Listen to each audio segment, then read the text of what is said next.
হর হর মহাদেব, ওম নমঃ শিবায়। কেমন আছেন আপনারা সবাই?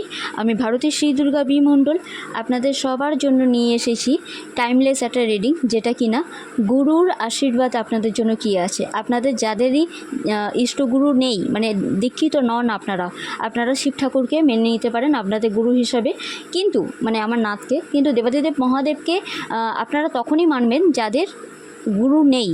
যারা সত্যি সত্যি নিজেদের গুরুর দীক্ষিত আছেন তারা অবশ্যই আপনারা জানবেন যে আপনাদের গুরু কি বলছেন, আপনাদের গুরুর বার্তা কী। কারণ গুরু পূর্ণিমাতে গুরুর আশীর্বাদ ছাড়া সবটাই অসম্পূর্ণ রয়ে যায়। তাই এই নিয়ে ভিডিও। অবশ্যই যদি ভালো লাগে তাহলে লাইক, কমেন্ট, শেয়ার, সাবস্ক্রাইব করতে ভুলবেন না। এই পরিবারে একজন হবেন। আমার এই পরিবারের নাম দৈবী পরিবার। তো দৈবী পরিবারে সবার চ্যানেলের নাম যা থাকুক, আমার নাম যেমন থাকুক, কিন্তু আমার পরিবারে মিষ্টি একটা পরিবার, যেটাকে আমি দৈবী ফ্যামিলি বলে থাকি। তো এই পরিবারের জন্য আসুন দেখে নেওয়া যাক গুরু পূর্ণিমায়, মানে এটা উল্টো রথ থেকে স্টার্ট হয়ে যাবে। তো গুরু পূর্ণিমায় কী আছে গুরুর অ্যাকচুয়াল বার্তা, যেটা আপনাদের লাইফটা পুরো চেঞ্জ করে দেবে। প্রথম কথা, গুরু বলছেন একটু আমাকেও টাইম দে তোরা, একটুখানি আমার দিকেও ধ্যান দে তোরা, সব কাজের মাঝে আমার কথা একটু ভাব।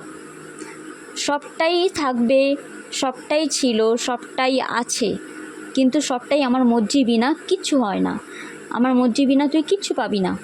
তাই গুরুর আশীর্বাদ ছাড়া আপনারা যদি ভেবে থাকেন যে সবটা সম্ভব, তাহলে একদমই না। ওনার মানে অনুমতি ছাড়া তো একটা পাতাও নড়তে পারবে না, তাই না? যারা সত্যি গুরুর আশীর্বাদে ওপর বিশ্বাস রাখেন, ভরসা রাখেন, চমৎকার দেখেছেন, তারা বিলিভ করবেন, আমার এই কথাটা একমত হবেন। তার জন্য বলা হচ্ছে একটু হলেও গুরুর সান্নিধ্য পাওয়া।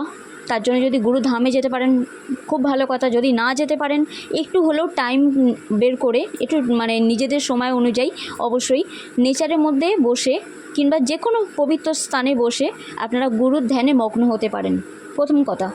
দ্বিতীয় কথা হলো, ওই বললাম গুরুর দর্শনে যেতে পারেন, কিন্তু এই টাইমে গুরু আপনাদের জন্য এমন কিছু মেসেজ কিংবা এমন কোনো কথাবার্তা থ্রুতে বা এমন কোনো কল মেসেজের থ্রুতে এমন কিছু আপনাদের কাছে পাঠিয়ে দিচ্ছেন, যেটা কিনা আপনাদের লাকটা ফেভার করে যাবে। বলে না, গুরুর আশীর্বাদ যার মাথার উপর থাকে তার আর অন্য কিছু কিসের চিন্তা। ঠিক তেমনই গুরুর এখানে আশীর্বাদটা এতটাই পাওয়ারফুল যে আপনাদের কোনো এতদিন যে কাজ হচ্ছিল না সেই কাজটা এবার হবে, আর সেটাও আপনাদের কথাবার্তার মানে ওপর ভিত্তি করেই হবে। বলতে পারেন 24 তারিখের পর থেকে আপনাদের কথাবার্তা অনেক কিছু চেঞ্জ হবে।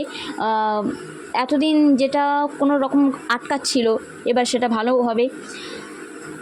কোনো নেগেটিভ কিছু থেকে আপনারা দূরে যেতে পারেন, কোনো পজিটিভ দিকে মুভ অন করতে পারেন।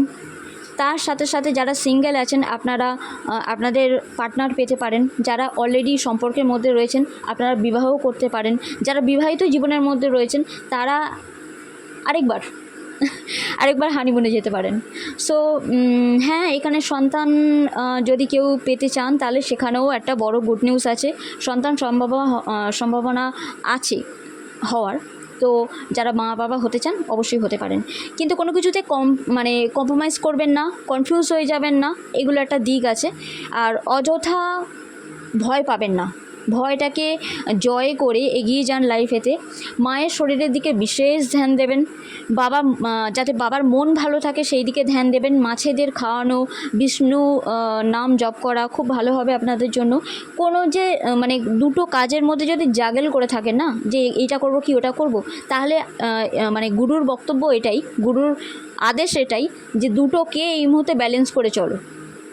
ব্যালেন্স করে আপনি যদি যান তাহলে আপনি যে কোনো ফিল্ডে মানে আপনার গোলস অ্যাচিভ করতে পারবেন। গোলস অ্যাচিভ করার সাথে সাথে আপনি এটা জয় দেখতে পাবেন, মানে জিত আপনার হয়ে কাজ করবে।